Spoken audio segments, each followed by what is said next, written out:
இன்றைய முக்கிய நிகழ்வுகள். புதுச்சேரி வந்தார் மத்திய உள்துறை செயலர். மத்திய அரசின் திட்டங்கள் குறித்து ஆய்வு. வீட்டு வாசலில் நிறுத்தப்பட்டிருந்த பைக் திருட்டு. மர்ம நபருக்கு போலீசார் வலை.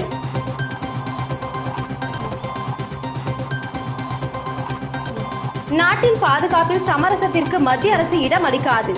மத்திய அமைச்சர் நிர்மலா சீதாராமன் பேச்சு. புதுச்சேரியின் வளர்ச்சிக்கான திட்டப்பணிகளில் நிலுவையில் உள்ள கோரிக்கைகள் அடங்கிய மனுவை முதலமைச்சர் ரங்கசாமி புதுச்சேரி வந்த மத்திய உள்துறை செயலர் கோவிந்த் மோகனிடம் அளித்தார். மேலும் இருவரும் புதுச்சேரியில் செயல்படுத்தி வரும் திட்டங்கள் குறித்து ஆலோசனை நடத்தினர். மத்திய உள்துறை செயலர் கோவிந்த் மோகன், இணை செயலாளர் அசுதேஷ் அக்னிஹோத்ரி ஆகியோர் நேற்று மாலை புதுச்சேரி வந்தனர். அவர்கள் இன்று காலை துணைநிலை ஆளுநர் கைலாசநாதனை ராஜ்நிவாசில் சந்தித்து ஆலோசனை நடத்தினர். பின்னர் தலைமை செயலகத்தில் தலைமை செயலர் சரத் சௌகான், அனைத்து துறை செயலர்கள், மாவட்ட ஆட்சியர் குலோத்துங்கன், டிஜிபி ஷாலினி சிங், காவல்துறை உயர் அதிகாரிகள் மற்றும் பல்வேறு துறை செயலர்கள், அதிகாரிகள் ஆகியோருடன் ஆலோசனை கூட்டம் நடைபெற்றது. அப்போது புதிதாக அறிமுகப்படுத்தப்பட்டுள்ள 3 புதிய சட்டங்கள் அமல்படுத்துதல் தொடர்பான கருத்துக்களையும், மத்திய அரசின் திட்டப்பணிகள் குறித்தும் மத்திய உள்துறை செயலர் கோவிந்த் மோகன் ஆலோசனை நடத்தினார். பின்னர் சட்டசபை வளாகத்தில் முதலமைச்சர் ரங்கசாமியை சந்தித்தனர். கேபினெட் அறையில் புதுச்சேரி அரசு நிதி, நிர்வாகம், பிரச்சனைகள் குறித்தும், கிடப்பில் கிடக்கும் மத்திய அரசின் திட்டங்கள், மத்திய அரசின் மானிய உதவி குறித்தும் ஆலோசிக்கப்பட்டது. தொடர்ந்து புதுச்சேரியின் வளர்ச்சிக்கான திட்டப்பணிகளில் நிலுவையில் உள்ள கோரிக்கைகள் அடங்கிய மனுவை முதலமைச்சர் ரங்கசாமி உள்துறை செயலரிடம் வழங்கினார். புதுச்சேரி அருகே தமிழக பகுதியான கீழ்புத்துப்பட்டில் கடற்கரையோரம் இருந்த ஆக்கிரமிப்பு சுவரை கலெக்டர் உத்தரவின் பேரில் இடிக்கப்பட்ட சம்பவம் பரபரப்பை ஏற்படுத்தியுள்ளது. விழுப்புரம் மாவட்டம் கோட்டக்குப்பம் அடுத்த கீழ்புத்துப்பட்டு கிராமத்தில் கடற்கரை அருகே அரசுக்கு சொந்தமான சுமார் 1.65 ஏக்கர் நிலத்தை சென்னை கீழ்ப்பாக்கத்தை சேர்ந்த NK சுரானா, தீபா சுரானா மற்றும் தினேஷ் சுரானா ஆகிய மூவரும் கூட்டாக சேர்ந்து ஆக்கிரமிப்பு செய்திருந்தது தொடர்பாக சமூக ஆர்வலர் குமார் என்பவர் விழுப்புரம் மாவட்ட கலெக்டரிடம் மனு அளித்திருந்தார். பல கோடி மதிப்புள்ள அரசு புறம்போக்கு மற்றும் மயான நிலங்களை ஆக்கிரமித்து 3 பேரும் தங்களின் பெயரில் போலியாக பத்திரப்பதிவு செய்துள்ளதாகவும், அந்த இடத்தை ஆக்கிரமித்து உயரமான நீண்ட சுற்றுச்சுவர் அமைத்துள்ளதாகவும், ஆக்கிரமிப்பு அகற்றி சுவரை அப்புறப்படுத்த வேண்டும் என அதில் கூறியிருந்தார். இந்த நில அபகரிப்பு தொடர்பாக கடந்த 2022ஆம் ஆண்டு கலெக்டர் உத்தரவின் பேரில் வருவாய்த்துறையினர் மற்றும் நில அளவை துறையினர் இடத்தை அளவீடு செய்து நில அபகரிப்பு குறித்த அறிக்கையை மாவட்ட கலெக்டருக்கு தாக்கல் செய்தனர். அதன்படி ஆக்கிரமிப்பு உறுதி செய்யப்பட்டதால் அங்கு கட்டப்பட்டிருக்கும் ஆக்கிரமிப்பு சுற்றுச்சுவரை அகற்றும்படி மாவட்ட கலெக்டர் பழனி உத்தரவிட்டிருந்தார். இதில் காலதாமதம் ஏற்பட்டதால் குமார் சென்னை உயர்நீதிமன்றத்தில் பொதுநல வழக்கை தாக்கல் செய்தார். இதுகுறித்து விசாரணை நடந்து வரும் நிலையில் விழுப்புரம் மாவட்ட கலெக்டர் பழனி உத்தரவின் பேரில் மரக்காணம் தாசில்தார் பாலமுருகன் தலைமையிலான வருவாய்த்துறை அதிகாரிகள் நேற்று முன்தினம் அங்கிருந்த சுற்றுச்சுவரை JCB இயந்திரம் மூலம் இடித்து தரைமட்டம் ஆக்கினர். ஆக்கிரமிப்பு அகற்றப்பட்ட நிலையில் அங்கு கோட்டக்குப்பம் போலீஸ் இன்ஸ்பெக்டர் விஸ்வநாதன் தலைமையிலான போலீசார் பாதுகாப்பு பணியில் ஈடுபட்டிருந்தனர். புதுச்சேரியில் வீட்டு வாசலில் நிறுத்தி வைக்கப்பட்டிருந்த இருசக்கர வாகனத்தை மர்ம நபர் திருடி செல்லும் CCTV காட்சிகள் வெளியாகி பரபரப்பை ஏற்படுத்தியுள்ளது. புதுச்சேரி மூலக்குளம் பகுதியை சேர்ந்தவர் சுரேஷ். இவர் அருகே உள்ள கோவிந்தன்பேட்டையில் புதிதாக வீடு கட்டி வருகிறார். இந்த நிலையில் நேற்று முன்தினம் இரவு புதிய வீட்டின் முன்பு நிறுத்தி வைக்கப்பட்டிருந்த தனது இருசக்கர வாகனம் காணாமல் போனதாக மேட்டுப்பாளையம் காவல் நிலையத்தில் புகார் அளித்தார். புகாரின் பேரில் மேட்டுப்பாளையம் போலீசார் வழக்கு பதிவு செய்து அப்பகுதியில் இருந்த கண்காணிப்பு கேமராக்களை ஆய்வு செய்தனர். அதில் மர்ம நபர் ஒருவர் இருசக்கர வாகனத்தை திருடி செல்லும் காட்சிகள் பதிவாகி இருந்தது. மேலும் விசாரணையில் அவர் முத்திரப்பாளையம் சேர்ந்த தேவா என்பது தெரிய வந்தது. இதனையடுத்து தேவாவை கைது செய்த போலீசார் அவரிடமிருந்து ரூபாய் 75,000 மதிப்புள்ள இருசக்கர வாகனத்தை பறிமுதல் செய்தனர். பின்னர் நீதிமன்றத்தில் ஆஜர்படுத்தி காலாப்பட்டு மத்திய சிறையில் அடைத்தனர். இதனிடையே மர்ம நபர் இருசக்கர வாகனத்தை திருடி செல்லும் CCTV காட்சிகள் வெளியாகி பரபரப்பை ஏற்படுத்தியுள்ளது. தேசத்தின் பாதுகாப்பில் மத்திய அரசு சமரசத்துக்கு இடமளிக்காது என புதுச்சேரியில் நடைபெற்ற விழாவில் நிதியமைச்சர் நிர்மலா சீதாராமன் தெரிவித்துள்ளார். புதுச்சேரியில் பாரத் சக்தி பாண்டி இலக்கிய திருவிழா 2024ஆம் ஆண்டு கடந்த 21ஆம் தேதி தொடங்கியது. தமிழக ஆளுநர் RN ரவி தொடங்கி வைத்தார். 3 நாட்கள் நடைபெற்று வந்த இந்த விழாவின் நிறைவு நிகழ்ச்சி நடைபெற்றது. இதில் மத்திய நிதியமைச்சர் நிர்மலா சீதாராமன் சிறப்பு விருந்தினராக கலந்து கொண்டார். தொடர்ந்து விழாவில் பேசிய நிதியமைச்சர் நிர்மலா சீதாராமன், நாட்டின் பொருளாதார வலிமையை அனைவரும் உணர்கின்றனர். அதன் அடிப்படையில் தான் 3வது முறையாக மோடி பிரதமராகி உள்ளார். தன்னுடைய அடிப்படை கட்டமைப்பில் இந்தியா உறுதியாக உள்ளது. அதன்படி தேச பாதுகாப்புக்கு பிரதமர் முன்னுரிமை அளித்து வருகிறார். நாட்டின் பாதுகாப்புக்கு அதிகமாக செலவிடப்படுகிறது. நமது நீண்டகால அமைதிக்கு பாதுகாப்பு முக்கியமாக இருக்கிறது. அதனால் தேசத்தின் பாதுகாப்பில் மத்திய அரசு சமரசத்துக்கு இடமளிக்காது என்றார். முன்னதாக நிகழ்ச்சியில் கலந்து கொள்ள வந்த மத்திய நிதியமைச்சர் நிர்மலா சீதாராமனின் பள்ளி ஆசிரியை சபிதா அவருக்கு பூங்கொத்து கொடுத்து வாழ்த்தினார். அப்போது நிர்மலா சீதாராமன் ஆசிரியை காலில் விழுந்து ஆசி பெற்றார். புதுச்சேரியில் நவீன ஸ்பீடு ரேடார் கன் மூலம் அதிவேக வாகனங்களுக்கு போக்குவரத்து போலீசார் அபராதம் விதித்தனர். புதுச்சேரியில் போக்குவரத்து விதிமீறல் அதிகரித்து வருகிறது. இதனை தடுக்கும் வகையில் போக்குவரத்து போலீசார் பல்வேறு நடவடிக்கை எடுத்து வருகின்றனர். அதன் ஒரு பகுதியாக அதிவேகமாக செல்லும் வாகன ஓட்டிகளை நவீன ஸ்பீடு ரேடார் கன் மூலம் கண்டறிந்து அபராதம் விதிக்கப்பட்டு வருகிறது.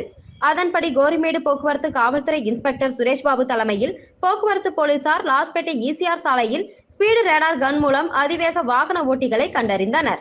அதிவேகமாக வந்த 100க்கும் மேற்பட்ட வாகன ஓட்டிகளுக்கு அபராதம் விதித்தனர். அதில் கனரக வாகனங்களுக்கு 2000, மற்ற வாகனங்களுக்கு 1000 ரூபாய் அபராதம் விதித்தனர். கார்ப்பரேட் கம்பெனிகளுக்கு ஆதரவாக மத்திய அரசு கடுமையான தொழிலாளர் விரோத சட்ட தொகுப்புகளை இயற்றியுள்ளதாக புதுச்சேரியில் உள்ள அனைத்து தொழிற்சங்கங்களை சேர்ந்த 100க்கும் மேற்பட்டோர் கருப்பு கொடி கண்டன ஆர்ப்பாட்டத்தில் ஈடுபட்டனர். மத்திய பாஜக அரசு கடந்த 2020ஆம் ஆண்டு 44 தொழிலாளர்கள் நல சட்டங்களை 4 தொகுப்புகளாக திருத்தம் செய்து அறிவித்தது. இந்த நிலையில் 8 மணி நேர வேலை என்பது மாற்றப்பட்டு 12 முதல் 14 மணி நேரம் வரை மாற்றுவதற்கான அபாயம் ஏற்படும் என்றும், கார்ப்பரேட் கம்பெனிகளுக்கு ஆதரவாக மத்திய அரசு இந்த கடுமையான சட்ட திருத்தங்களை அமுல்படுத்திவிட இன்றும் பெரும் முயற்சி எடுத்து வருவதை கண்டித்து இன்று நாடு முழுவதும் கருப்பு தினமாக அறிவித்த அனைத்து தொழிற்சங்கங்களின் சார்பில் கருப்பு பேட்ஜ் அணிந்தும் கருப்பு கொடி கையில் ஏந்தியும் ஆர்ப்பாட்டங்கள் நடைபெற்று வருகிறது. அதன்படி புதுச்சேரியில் உள்ள அனைத்து தொழிற்சங்கங்களை சேர்ந்த 100க்கும் மேற்பட்டோர் மறைமலை அடிகள் சாலையில் உள்ள சுதேசி பஞ்சாலை அருகே கருப்பு கொடி ஏற்றி கண்டன ஆர்ப்பாட்டத்தில் ஈடுபட்டனர். அப்போது மத்திய அரசுக்கு எதிராக கண்டன கோஷங்கள் எழுப்பினர். புதுச்சேரி நேரு வீதியில் அமைந்துள்ள சிவ வள்ளி விலாஸ் ஜுவல்லர்ஸ் சார்பில் விநாயகர் சதுர்த்தியை முன்னிட்டு பள்ளி மாணவ மாணவியர்களுக்கான மாபெரும் ஓவிய போட்டி 100 வருட பாரம்பரியமிக்க நமது சிவ வள்ளி விலாஸ் ஜுவல்லரியில் நடைபெற்றது. இதில் முதல் வகுப்பு முதல் 12ஆம் வகுப்பு வரை 500க்கும் மேற்பட்ட பள்ளி மாணவ மாணவியர்கள் கலந்து கொண்டனர். இவற்றில் 3 பிரிவுகளாக நடத்தப்பட்டது. வெற்றி பெற்ற 3 பிரிவுகளுக்கும் தனித்தனியாக பரிசுகள் வழங்கப்பட்டுள்ளது. நிர்வாக இயக்குனர் சிவசங்கர் வெற்றி பெற்றவர்களுக்கு பரிசுகளை வழங்கினார். முதல் பரிசாக 3000, இரண்டாம் பரிசாக 2000, மூன்றாம் பரிசு ரூபாய் 1000 வழங்கப்பட்டது. ஸ்டார்ட் பண்ணுங்க. டைம் 10:30 ஆயிடுச்சு. 11:30க்கு கரெக்ட் பண்ணிடுவாங்க. 1 hour தான். ஓகேவா? So you can start coloring. யாரும் பேச வேணாம்.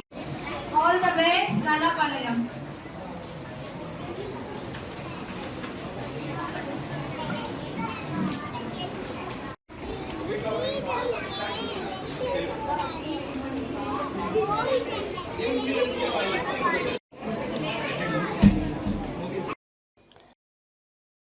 பரவலர் வேல் சொக்கநாதன் நினைவு சுழற்கோப்பை கராத்தே சாம்பியன்ஷிப் மற்றும் பிளாக் பெல்ட் வழங்கும் நிகழ்ச்சி வேல் சொக்கநாதன் திருமண நிலையத்தில் நடைபெற்றது.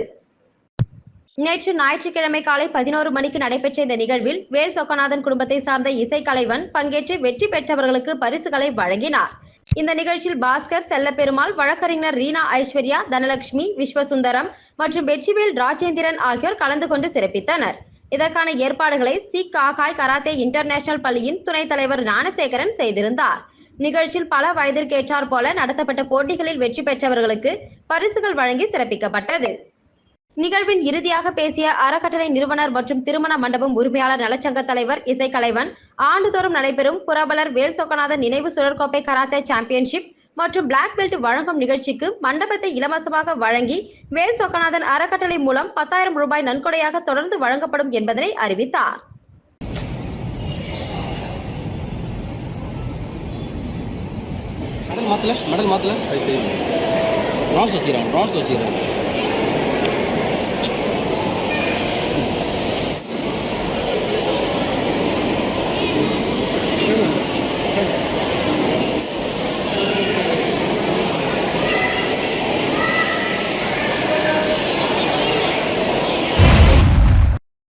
புதுச்சேரி வந்துள்ள மத்திய உள்துறை அமைச்சக செயலாளரிடம் புதுச்சேரிக்கு மாநில அந்தஸ்து வழங்க வேண்டும் உட்பட பல்வேறு கோரிக்கைகளை வலியுறுத்தி அதிமுக மாநில செயலாளர் அன்பழகன் கோரிக்கை மனு அளித்துள்ளார். புதுச்சேரிக்கு அரசு முறை பயணமாக வந்துள்ள மத்திய உள்துறை செயலர் கோவிந்த மோகனை சட்டப்பேரவையில் முதல்வர் ரங்கசாமி முன்னிலையில் அதிமுக மாநில செயலாளர் அன்பழகன் தலைமையில் அதிமுக நிர்வாகிகள் சந்தித்து மனு ஒன்றை அளித்தனர். அவர்கள் அளித்துள்ள மனுவில் புதுச்சேரி மக்களின் நீண்ட நாள் கோரிக்கையான புதுச்சேரி மாநிலத்திற்கு மாநில அந்தஸ்து வழங்க வேண்டும், உள்ளாட்சி தேர்தலை உடனடியாக நடத்த வேண்டும், மாநிலத்தின் கடன்களை தள்ளுபடி செய்ய வேண்டும், புதுச்சேரி மாநிலத்தை மத்திய நிதி கமிஷனில் சேர்க்க வேண்டும், 15 ஆண்டுகளாக அமல்படுத்தாத மத்திய அரசின் கல்வி உரிமை சட்டத்தை அமல்படுத்த வேண்டும், மின்துறை தனியார் மயமாக்கும் முடிவை கைவிட வேண்டும் உட்பட பல்வேறு கோரிக்கைகள் மற்றும் மாநில வளர்ச்சிகள் குறித்து குறிப்பிடப்பட்டுள்ளது. இந்த நிகழ்வின் போது மாநில பொருளாளர் ரவி பாண்டுரங்கன், மாநில அண்ணா தொழிற்சங்க பேரவை செயலாளர் பாப்புசாமி ஆகியோர் உடனிருந்தனர். அடுத்த சட்டசபை தேர்தலில் கொல்லப்பள்ளி சீனிவாச அசோக்கை ஜெயிக்காவிட்டால் மொட்டை போட்டு ஏனாமை விட்டு வெளியேறுவேன் என மல்லாடி கிருஷ்ணராவ் சவால் விடுத்துள்ளார். ஏனாம் பிராந்தியத்தில் சூதாட்ட கிளப் அனுமதியை கண்டித்து டில்லிக்கான புதுச்சேரி அரசு பிரதிநிதி மல்லாடி கிருஷ்ணராவ் தொடர் போராட்டம் நடத்தி வருகிறார். நேற்று தனது ஆதரவாளருடன் போராட்டம் நடத்தினார். அப்போது பேசிய அவர், ஏனாம் காவல் நிலையம் அருகே பல லட்சம் பந்தயம் கட்டி சூதாட்டம் நடக்கிறது. இதை தடுக்காமல் போலீசார் வேடிக்கை பார்க்கின்றனர். இது தொடர்பாக கவர்னர், முதல்வர் ஆகியோரிடம் புகார் தெரிவிப்பேன். அடுத்த சட்டசபை தேர்தலில் ஏனாம் தொகுதியில் நான் கொல்லப்பள்ளி சீனிவாச அசோக்கை ஜெயிப்பேன். அப்படி ஜெயிக்காவிட்டால் மொட்டை போட்டு ஏனாம் பிராந்தியத்தை விட்டு வெளியேறுவேன் என சவால் விடுத்துள்ளார். பாராளுமன்ற எதிர்க்கட்சித் தலைவர் ராகுல் காந்தி மீது கொலை மிரட்டல் விடுத்த பாஜக உள்ளிட்ட கூட்டணி கட்சி நிர்வாகிகள் மீது திருபுவனை வட்டார காங்கிரஸ் சார்பில் திருபுவனை காவல் நிலையத்தில் புகார் மனு அளிக்கப்பட்டது. பாராளுமன்ற எதிர்க்கட்சித் தலைவர் ராகுல் காந்தி அவர்களை பாரதிய ஜனதா கட்சி மற்றும் கூட்டணி கட்சியினர் தொடர்ந்து கொலை மிரட்டல் விடுத்து வருகின்றனர். அவர் படுகொலை செய்யப்படுவார் என்றும் தீவிரவாதி என்றும் பல்வேறு தரப்பினர் சார்பில் அவதூறு பேசி வருகின்றனர். இதனை கண்டித்து மாநில காங்கிரஸ் கட்சியின் தலைவர் வைத்திலிங்கம் மற்றும் முன்னாள் முதலமைச்சர் நாராயணசாமி ஆகியோரின் ஆலோசனையின் பெயரில் திருபுவனை வட்டார காங்கிரஸ் சார்பில் திருபுவனை காவல் நிலையத்தில் மாநில காங்கிரஸ் பொதுச் செயலாளர் தனுசு தலைமையில் புகார் மனு அளிக்கப்பட்டது. இந்த மனுவில் பாரதிய ஜனதா கட்சி தலைவர்களை, ராகுல் காந்தி மீது மிரட்டல் விடக்கூடிய பாஜக தலைவர்களை சட்டத்தின் முன் நிறுத்தி தண்டிக்க வேண்டும் என கேட்டு மனு அளித்திருந்தனர். மேலும் இந்த நிகழ்ச்சியில் வட்டார காங்கிரஸ் தலைவர் ஜெயக்குமார், துளசிங்க பெருமாள், மாநில பொதுக்குழு உறுப்பினர் நடராஜன், செயற்குழு உறுப்பினர் சேகர், பொதுச் செயலாளர் முருகன், ரெட்டியார் மற்றும் அமிர்தராஜ், கோதண்டபாணி, சிவபிரகாசம், பெரியவண்ணன், குணசேகரன், இளைஞர் காங்கிரஸ் தலைவர் தீனதயாளன் உள்ளிட்ட ஏராளமான காங்கிரஸ் கட்சி நிர்வாகிகள் உடனிருந்தனர். திருபுவனை சட்டமன்ற தொகுதிக்குட்பட்ட மதகடிப்பட்டுப்பாளையம் பந்தக்கரை சந்திப்பு முதல் மடுகரை பிரதான சாலை சந்திப்பு வரை தார் சாலை அமைப்பதற்கான பூமி பூஜையினை சட்டமன்ற உறுப்பினர் அங்காளன் தொடங்கி வைத்தார். புதுச்சேரி மாநிலம் மண்ணாடிப்பட்டு கொம்யூன் திருபுவனை சட்டமன்ற தொகுதிக்குட்பட்ட மதகடிப்பட்டுப்பாளையம் பந்தக்கரை சந்திப்பு முதல் மடுகரை பிரதான சாலை சந்திப்பு வரை ரூபாய் 77 லட்சம் மதிப்பீட்டில் புதிய தார் சாலை அமைப்பதற்கான பூமி பூஜை நிகழ்ச்சி நடைபெற்றது. இதில் திருபுவனை தொகுதியின் சட்டமன்ற உறுப்பினர் அங்காளன் கலந்து கொண்டு விழாவிற்கு தலைமை தாங்கி பூமி பூஜை செய்து பணியினை தொடங்கி வைத்தார். இந்த நிகழ்ச்சியில் முதன்மை பொறியாளர் தீனதயாளன், பொதுப்பணித்துறை கண்காணிப்பு பொறியாளர் வீரசெல்வம், பொதுப்பணித்துறை தெற்கு கட்டிடங்கள் மற்றும் சாலை செயற்பொறியாளர் சந்திரகுமார், உதவி பொறியாளர் தனசேகரன், இளநிலை பொறியாளர் கிருஷ்ணன், பணி மேற்பார்வையாளர் முத்துகிருஷ்ணன் மற்றும் மண்ணாடிப்பட்டு கொம்யூன் பஞ்சாயத்து ஆணையர் எழில்ராஜன், உதவி பொறியாளர் மல்லிகார்ஜுனன், காவல்துறை உதவி ஆய்வாளர் இளங்கோ மற்றும் ஊழியர்கள், கிராம பொதுமக்கள் மற்றும் சட்டமன்ற உறுப்பினரின் ஆதரவாளர்கள் பலர் கலந்து கொண்டனர். புதுச்சேரி மற்றும் குன்றக்குடி பகுதியில் உயிரிழந்த கோவில் யானைகளான லட்சுமி, சுப்புலட்சுமி படத்திற்கு விலங்கு நல அமைப்பினர், சமூக ஆர்வலர்கள் மலர் தூவி அஞ்சலி செலுத்தினர். சிவகங்கை மாவட்டம் குன்றக்குடியில் உள்ள சண்முகநாதர் கோவில் யானை சுப்புலட்சுமி கடந்த 13ஆம் தேதி அன்று உயிரிழந்தது.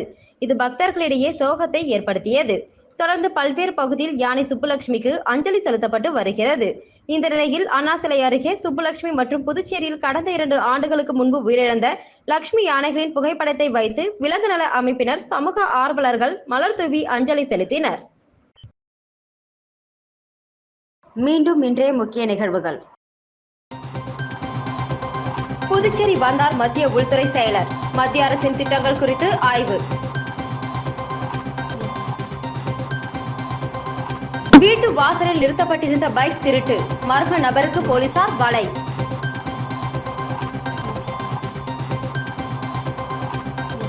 நாட்டின் பாதுகாப்பில் சமரசத்திற்கு மத்திய அரசு இடம் அளிக்காது, மத்திய அமைச்சர் நிர்மலா சீதாராமன் பேச்சு.